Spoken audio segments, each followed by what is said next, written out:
You have learned how to add the cha suffix and its variants to names, nouns and first and second person pronouns, both singular and plural, and how to derive possessive or pronominal adjectives from them. Now, the third person masculine, feminine and neuter pronouns are left. Today, we will learn about the variable pronominal adjectives derived from those pronouns. In the first conversation, two friends, Bharat and Yash, come to Chinmay's house. Since Chinmay is still getting ready, they look at his family album. Chinmay, तयार आहेस का? Chinmay, R you ready? 15 मिनिटात तयार होतो. तोपर्यंत तुम्ही हा album बघा. Give me 15 minutes to get ready and in the meantime you can take a look at this album. हो, जा तू. पटकन तयार हो. यश, चल आपण अल्बम बघूया. Okay, go and get ready quickly. Yash, let's watch the album together. हे कोण आहेत? हु आर दीज पीपल? हे त्याचे वडील, ते सैन्यात आहेत. ही त्याची आई, त्या लेखिका आहेत. This is his dad, he is in the army. This is his mom, she is an author. हो, मला माहित आहे. हा कोणाचा फोटो आहे? Yes yes, I know. Whose photo is this? ह्या त्याच्या बहिणी आहेत. हा त्याचा भाऊ मिहीर, ही त्याची मुलं. These are his sisters. This is his brother Mihir. Here are his kids. Chinmay विवाहित आहे का? Is Chinmay married? नाही रे, ही त्याच्या भावाची मिहीरची मुलं आहेत. चिन्मय अजून अविवाहित आहे, त्याचे शिक्षण सुरू आहे. No, these are his brother Mihir's kids. Chinmay is not married yet, he is still a student. चला, मी तयार आहे, आपण निघूया का? Okay, I am ready now. Shall we leave? हो. चिन्मय, सगळे फोटो खूप छान आहेत. Yes, all the photos are very nice. Grammar. Here we have introduced pronominal adjectives formed from the third person masculine singular pronoun. So it also takes the cha suffix to form an adjective. Again, it has 6 forms according to the gender and number of the following noun. And one additional form is its oblique form. See the table. तो singular. तो एकवचनी. त्याचा photo, his photo. तो plural. तो अनेकवचनी. त्याचे वडील, his father. तो singular. तो एकवचनी. त्याची आई, हिज मदर. तो प्लुरल. तो अनेकवचनी. त्याच्या बहिणी, हिज सिस्टर्स. तो सिंग्युलर. तो एकवचनी. त्याचे किंवा त्याचं शिक्षण, हिज एज्युकेशन. तो प्लुरल. तो अनेकवचनी. त्याची मुलं, his children. The oblique form, for example, हा त्याचा भाऊ Mihir. This is his brother Mihir. ही त्याच्या भावाची मुलं आहेत. These are his brother's kids. New words. तयार अस, बी रेडी. तयार हो, गेट रेडी. तोपर्यंत, टिल देन, पटकन, फास्ट. सैन्य, मिलिटरी. लेखिका, ऑथर. विवाहित, married, अविवाहित, unmarried. शिक्षण, education. In the first passage, information about the great senior actor Amitabh Bachchan is given, along with the introduction of the pronominal adjective derived from they. Though Amitabh Bachchan is a single person and they is a third person masculine plural pronoun, here it is used as an honorific plural to refer to Amitabh Bachchan. ते महानायक अमिताभ बच्चन आहेत. त्यांचं पूर्ण नाव जगात प्रसिद्ध आहे. ते संपूर्ण दिवस न थकता चित्रीकरण करू शकतात. त्यांचा आवाजही खूप छान आहे. या वयातही ते गाणी म्हणतात. त्यांची गाणी सुद्धा लोकप्रिय आहेत. परदेशातही त्यांचे चाहते आहेत. त्यांची पत्नी जया बच्चन ह्या नामवंत कलाकार आहेत. त्या मुलगा अभिषेक बच्चन, सून ऐश्वर्या सर्वजण चित्रपट क्षेत्रात काम करतात. त्यांची मुलगी श्वेता मात्र सिनेमात काम करत नाही. त्यांच्या प्रतीक्षा बंगल्यासमोर लोक त्यांना पाहायला गर्दी करतात. This is Amitabh Bachchan, a great actor whose name is world famous. He can shoot for an entire day without getting exhausted. His voice is also very good even at his age. He often sings songs which are well appreciated. He has fans all over the world. His wife Jaya Bachchan is also a famous actress, and his son Abhishek along with his daughter-in-law Aishwarya are actors. Only his daughter Shweta is not in the film industry. People wait in large crowds outside his bungalow named Pratiksha for a glimpse of him. Grammar. The table below explains 6 forms of pronominal adjectives derived from te, which is the third person masculine plural pronoun. ते singular, ते एकवचनी. त्यांचा बंगला, his bungalow.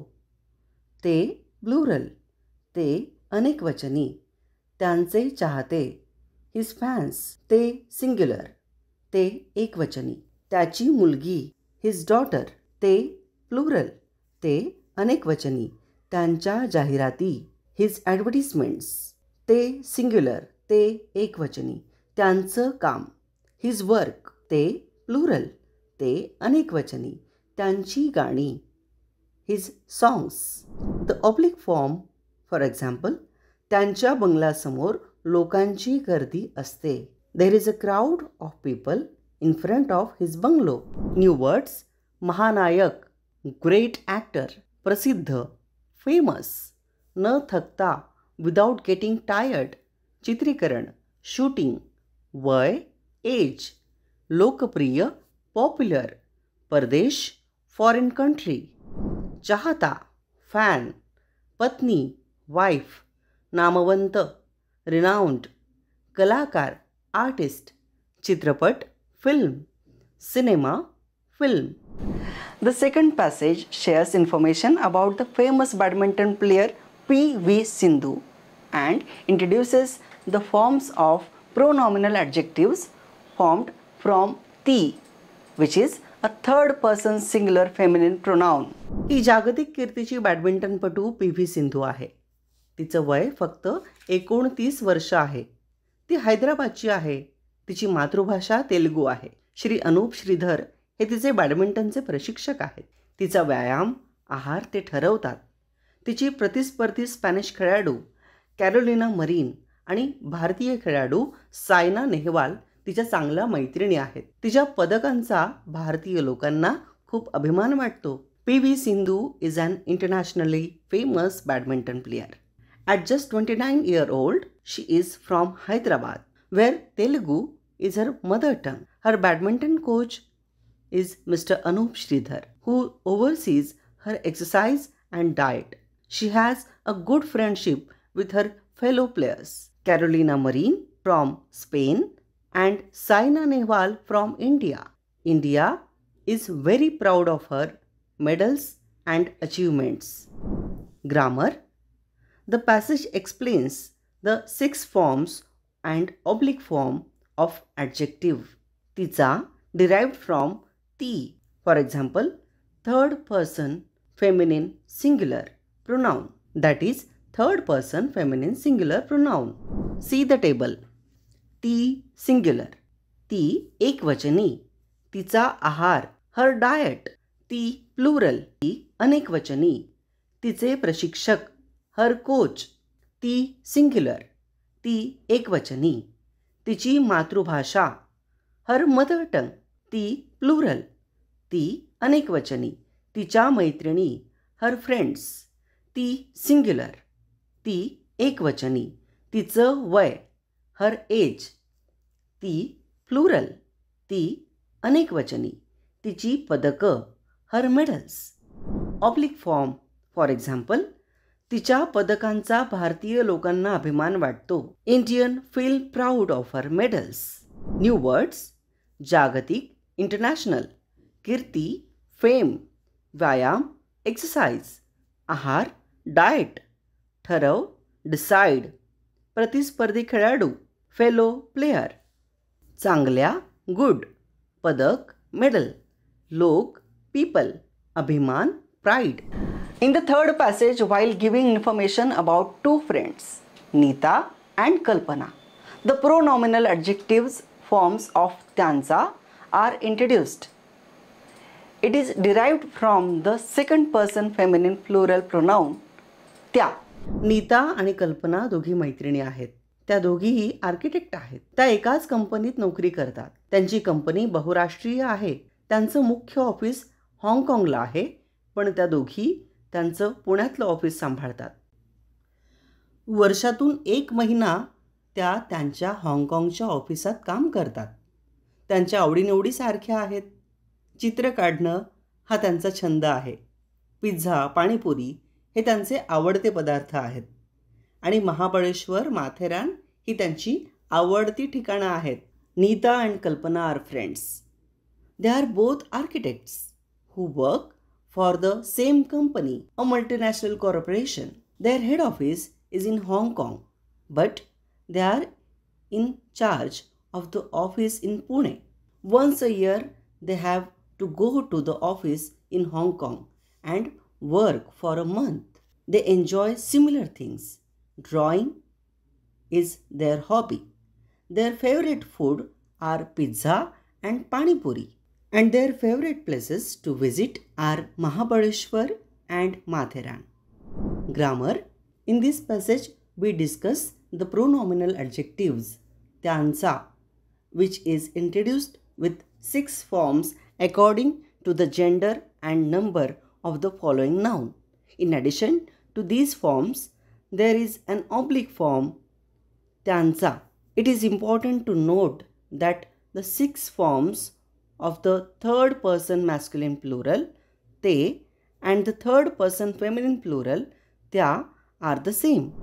See the table. त्या singular, त्या एकवचनी, त्यांचा छंद, their hobby, त्या plural, त्या अनेकवचनी, त्यांचे आवडते पदार्थ, their favorite foods, singular, एकवचनी, त्यांची कंपनी, their company, plural, अनेकवचनी, त्यांच्या आवडीनिवडी, their likes and dislikes, singular, एकवचनी, त्यांचं office, their office, in plural, अनेकवचनी, त्यांची आवडती ठिकाणं, their favorite places to visit. Oblique form, for example, त्यांच्या हाँगकाँगच्या ऑफिसात, in their Hong Kong office.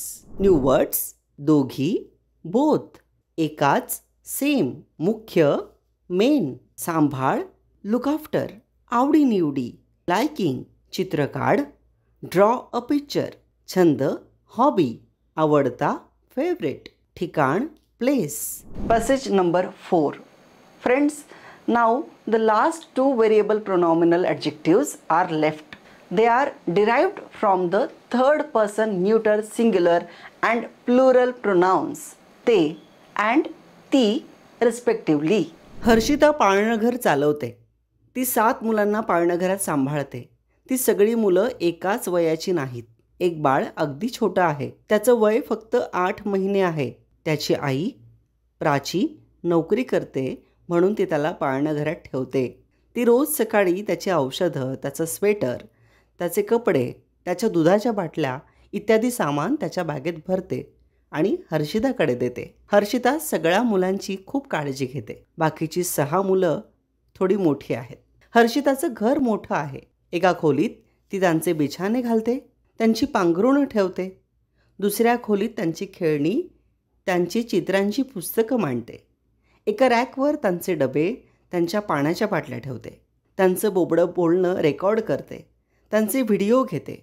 2 मुलं बालवाडीत जातात. हर्षिता त्यांचा अभ्यास पण घेते. सगळी मुलं हर्षिताकडे मजेत राहतात. Harshita runs a day care where she takes care of 7 children. All of them are not of the same age. 1 baby is only 8 months old. His mom Prachi works, so she leaves him at the daycare. Every morning she packs his medicines, sweater, clothes, milk, bottles and more in his bag before dropping him off at Harshita's daycare. Harshita is very particular about taking care of all the kids, and the rest of the 6 kids are a bit older. Harshita's house is large. In one room, she lies out mattresses and puts out blankets. In another room, she keeps the toys and coloring books. On one shelf, she stores tiffins and water bottles. She records all their blanking chatters and makes videos. Two of the kids are in the nursery and Harshita helps them study. All of the children have fun at Harshita's daycare. Grammar. Today we have learned the last two variables pronominal adjectives which are derived from the third person neuter singular and plural pronouns they and ती respectively. See the table. ते singular. त्याचा sweater. Its sweater. In plural अनेकवचनी. त्याचे कपडे. Its clothes. त्याची बाटली. Its bottle. In plural त्याच्या बाटल्या. Its bottles. Singular त्याचं वय. Its age. Plural त्याची पुस्तकं. Its books. त्या singular त्या एकवचनी. त्यांचा व्हिडिओ. Their video. त्या प्लुरल त्या अनेकवचनी. त्यांचे डबे. Their tiffins. Singular त्यांची खोली. Their room. In plural त्यांच्या खोल्या. Their rooms. Singular त्यांचं पाळणाघर. Their daycare. Plural त्यांची खेळणी. Their toys. As explained earlier, the oblique forms are त्याच्या पाळणाघरात. In its daycare. त्यांच्या पाण्याच्या बाटल्या. Their water bottles. If you observe closely, you may have noticed that the 6 forms and 1 oblique form of the third person masculine singular pronoun to and the third person neuter singular pronoun te are the same. Similarly, all the third person plural pronouns, that is te, tya and ti, masculine, feminine and neuter plural, are the same. New words: पाळणाघर, daycare, चालव, run, Bal, small child or infant, छोटा, small, महिना, month, नोकरी कर, do a job, ठेव, keep, औषध, medicine, बाटली, bottle, सामान, things together, बाकीची, other, काळजी घे, take care, बिछाना, mattress, पांघरुण, blanket, मांड, arrange, बोबडं, babble, बालवाडी, nursery, अभ्यास घे, help in studies. Friends, today we are explaining all these adjectives through passages instead of conversations, as it is easier for you to understand their forms in this passage. Harshita, a woman who runs a daycare, has her daily routine described. Friends, now we are going to learn the script lesson number 15. In this lesson, we have 3 letters. They are ksha, nya and ru. I repeat, ksha, nya and ru. Out of these 3 letters, ksha and nya are consonant clusters and ru is a vowel. Ksha for kshama, it means pardon. Ksha for akshar, that is letter. Jna for jnana, that means knowledge. Jna for vijnana, that is science. Ru for rushi, that is sage. Ru for runa, that means debt. The secondary symbol for ru is like a semicircle and it is given below the consonant when it is joined to it. For example, combining ka with ru will give kru, which is then used in a word like krupa, which means blessings. Let us look at another example. Ga combined with ru gives the letter gru, which is used in word like gruha, that means residence or house. Ksha is a cluster of ka and sha and nya is a cluster of the, na and ya. Unlike other clusters, these clusters are given separate graphic symbols. Hence, they have achieved the status of independent consonants. ksha and gna have a full side joint bar. The vowel ru has a full middle bar. Now let us revise what we learned in today's session. We discussed the variable pronominal adjectives derived from the third person masculine, feminine and neuter pronouns. The pronominal adjectives, 6 forms of dansa and 1 oblique form, and the letters ksha, gna and ru. Friends, now we will conclude today's session. I hope you found this session interesting. Let us meet in the next session. Thank you.